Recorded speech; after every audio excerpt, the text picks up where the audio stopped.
دا به خلک نه خوري او دا به بیږي او موږ ته به د پنجاب وړه نه دي دا به 3500 روپۍ بیا میلاویږي. وی غنمه د جنت د باغچو دې را بهر کړم لږ وګوره زه اوس هم ستا د کر په انتظار یم.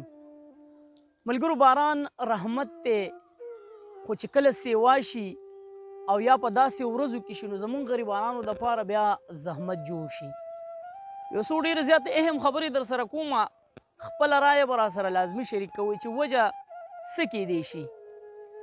اول خو دا ملګرو دغه ځای کې ولاړو طوطي رحمان ویل راځه نوید بی چې د غنمو حالات درته وښیم.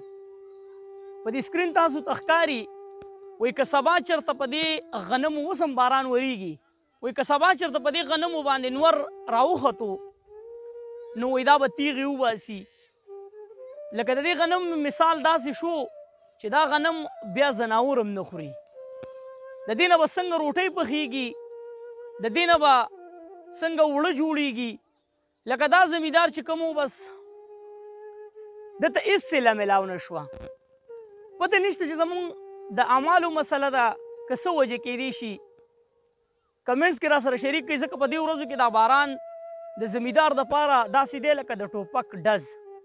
لکه سټرابري وه هغه هم دې باران تباه او برباد کړه او زمیندارو له ډېر غټ نقصان ورکړو. زمونږ اعمال کیدی شي کمزوري وي ځکه الله پاک بې ټیمه بارانونه کوي.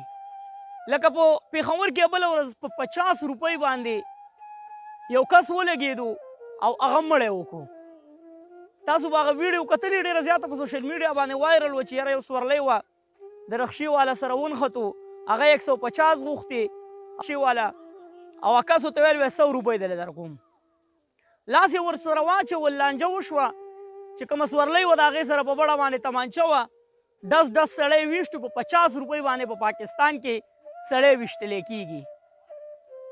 بیا یې بوتلو تاڼې ته نو هسې تاسو ما سره په کمنټس کې شریک کړئ ملګرو چې 50 روپۍ دغه غریب سړي ته نه ورکولې رکشې ډریور له اوس بیا 100 لکه روپۍ لګي. ولې د دې ځای زمونږ کار نه کوي مازغه ولې نه ساړه کوو. بل دلته کې په مردان کې چې کوم سنز کم ګودام دی چې په هغې کې پرون مسله راغلې ده او 10 کسان یادېږي چې پکې اشتلی شوي دوه پکې مړه دي یو پکې پولیس والا هم دی. نو هسې سوچ کوئ. بل یو ویډیو ما کته چې په هغې کې د 12 کالو یو جینۍ چې د هغې سره یو ګاونډي دی یا چې هر څوک دی هغه بدبخته ورسره زیاتې او ظلم کړی دی هغه جړه فریاد کې چې ما ته د انصاف میلاو شي. نو کیدای شي زموږ په عملونو کې څه کمزورې والی وي څه کمې وي ځکه الله جل شانه موږ ته د رحم نه قهر جوړوي. ځکه دا اوس سوچ کوئ چې دا غنم په ټیم باندې ریبلی شوي وي په ټیم باندې ترېشر شوي وو نو دې کې یوازې د زمیندار پیدا نه وه دې کې زمونږ هم پیدا وه. نو دا اوس ولاړ د دې وجې دی چېرې زمیندار وایي چې زه اوس وریبم او د بره نه پې باران راښکې شي بس قصه به ختمه شي. خو بیا هم ډېر غټ نقصان څه وی طوطي رحمان به څومره نقصان دی غنمو وکړو. ډېر نقصان ښه زه خو داسې په زمیندارۍ باندې نه پوهېږم هسې ته څه وایې چې یاره دا چې کوم غنم دي نو دې سره به اوس څه چل کوي. دا خو څاروي هم نه خوري موږ ته به دا تیلی نه ده دا به 3500 روپۍ بیا میلاویږي پنجاب. ښه دا به ستا شي دا به خلک نه خوري او دا به بیږي او موږ ته به د پنجاب وړه نه دي دا به 3500 روپۍ بیا میلاویږي. لکه هغه پاین چې کومه آټه کومه سپینه وړئ نو لکه هغه دا قصه ختمه شوه ختمه.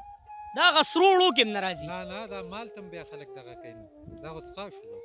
وی وی وی وی وی دا څومره نقصان دی او زه په دې ټول علاقه په دې ټولو غنمو به کېدای شي زه همدغه حالات دي که نه غوڼ څښا شو. در دې بارانونو د وجې لونه نه کېږي. بارانونو ځمکه خاټه ده خو زمیندار خو یې نه ریبي که ویربل تیغې وي لاندې خرابېږي او بر هم خراب خلک ته څه وایي که ویم ریبي نو بیا هم نقصان دی. بلکل ځان نه نقصان دی.